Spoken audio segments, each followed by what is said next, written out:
Happy Christmas! Hey everybody, it's Clinton and Fab with Team Hague at Remax Sabre, and this is your November 2022 boring real estate stats. So let's get right into it.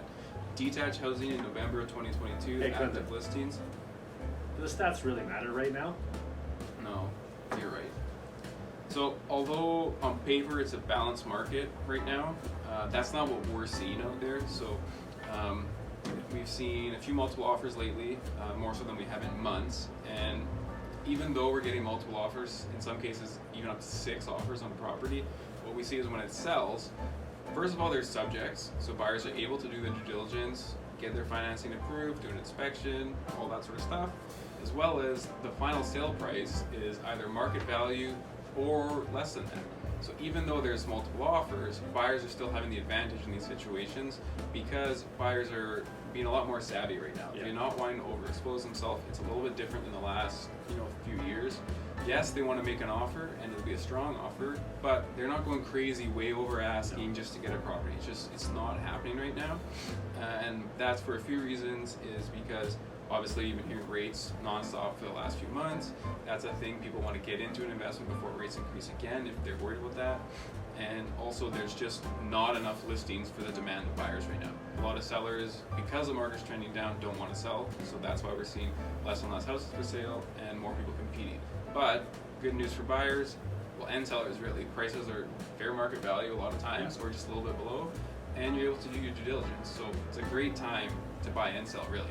Yeah, and so, and the one thing that's important, I think, is if you're out there thinking about doing something is, we're not mortgage brokers or specialists, so we don't talk about that too much, but we do work closely with real professionals who've been in the industry a long time, and we're getting the same thing from all of them on different aspects of views that they have, telling us that though rates are high, rents are also very high, so they don't anticipate this happening or staying high for a long period. So it could be a year, it could be 2.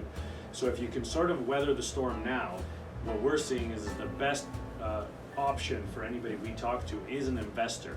The investment option there is sort of the perfect storm for the buyer, because the buyer, like Clinton mentioned, is able to do the due diligence, able to negotiate most times under fair market value, and though the rates are high, the rents are also high, so there's a great opportunity there. So if you were ever thinking about getting something for yourself as an investment for retirement, or something for your kids if you're thinking long term, there's always a point where you got to sort of decide to jump in, and this may not be the bottom, but we're, I think, getting there potentially, in my opinion.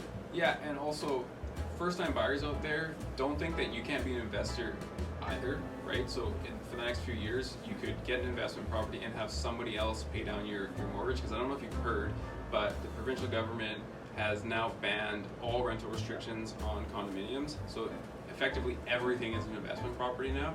So it may not be the property that you want to live in long term, but you could get into the market, have someone else pay down your mortgage on that, which is still going to be at a higher rate, but someone else is paying for it.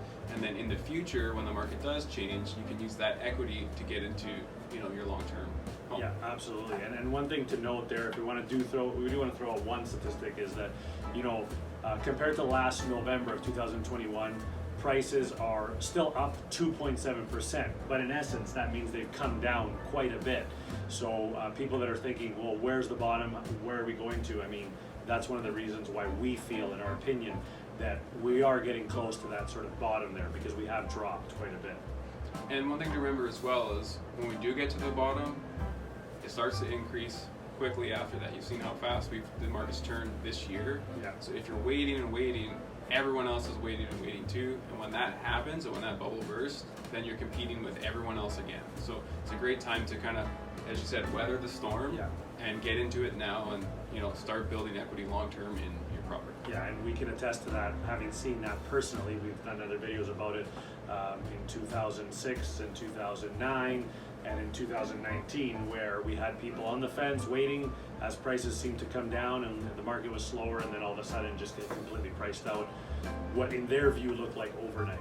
Yeah, and we did a video about that called Real Estate Alert, so you can check that out, and it actually shows you a graph, and we use specific houses from a specific neighborhood over time, how they've increased. So yes, it does drop, but it always comes back up, so something to think about. So if you have any questions about any of this, or you're thinking about an investment, or you ever have, please give us a call. We're happy to help and answer your questions. Hope you guys have a wonderful holiday season. Absolutely. Take care. We'll see you next time. All right. I think that was good. I thought you were gonna say comb your hair. I almost did. You wanted to so bad.